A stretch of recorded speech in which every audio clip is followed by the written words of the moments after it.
Sir ఈ రోజున మ్యాచర్ వచ్చిందేమో చెక్ చేయండి సార్ ఒకసారి. 5 దినాలు పొద్దే ఆరవోసి. నేను ఎవరు బట్ట కట్టమన్నారా? నేను మ్యాచ్ వచ్చలేదు ఏమొచ్చలేదు. ఏ తమ్ముడు ఇట్లారా, వస్తున్నా రెడీ. వడ్లని మళ్ళీ ఆరగేలుకో. చెప్పు రెడీ. ఒకసారి మన మ్యాచ్ వచ్చింది, ఒకసారి చెక్ చేయి. మ్యాచ్ వచ్చింది రెడీ. అసలు లోడ్ ఎత్తేసే మరి. ఏ లోడ్ ఎత్తాను రా.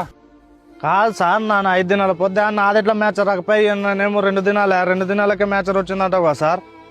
అన్నా ఏమైందన్నా? కాదన్నా, నేను 5 దినాల పొద్దే నేను ఎండపోసి నాది మ్యాచర్ వచ్చలేదు అంటుండు, ఈ అన్నదేమో మ్యాచర్ వచ్చింది అంటుండు. 2 దినాలు అయింది నాది పోసి. ఇక్కడ దాకా నేను చెక్ చేస్తా.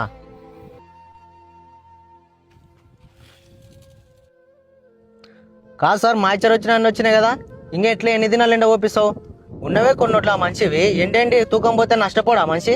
చూడన్నా అట్లా ఇంత అన్నాలమానా, మేము ముందులే బీదోళ్ళమన్నా, మా పండింది కొన్ని వడ్లన్నా. అది కాదనా.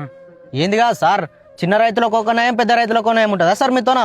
ఆ మనిషి బలిసినోడని ఆ మనిషి వడ్లు ఎత్తిస్తున్నావు మాస్టర్ రాకముందే, అంటే మనిషి బీదోడని మాస్టర్ వచ్చినా కూడా ఎత్తిస్తలేవు.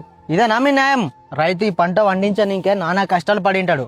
అలాంటి దేశానికి అన్నం పెట్టే రైతుని మోసం చేయనీకే మీకు చేతులు ఎట్లా వస్తున్నాయి సార్? మీలాంటి ఆఫీసర్ల అన్యాయాల వల్లనే రైతులు చావుకి దగ్గరవుతున్నారు, వ్యవసాయానికి దూరం అవుతున్నారు. రైతు ఏడుపు నీకి నాకి కాదు, దేశానికే మంచిది కాదు. ఒక మాట గుర్తుపెట్టుకోండి సార్, మీరు రైతు నష్టాన్ని భరిస్తాడు కానీ మోసాన్ని తట్టుకోలేడు. ఇప్పటికైనా చిన్న రైతు పెద్ద రైతు అని భేదం లేకుండా అందరినీ సమానంగా చూడండి సార్. ఇలాంటి మోసాలు ఆపేయండి. పంటని నమ్ముకున్న రైతులు సరైన గిట్టుబాటు ధర లేక ఆత్మహత్యలు చేసుకుంటున్నారు. వాళ్ళ కష్టాన్ని గుర్తించి సరైన గిట్టుబాటు ధర కలిగించాలని ప్రభుత్వాన్ని కోరుకుంటున్నాం.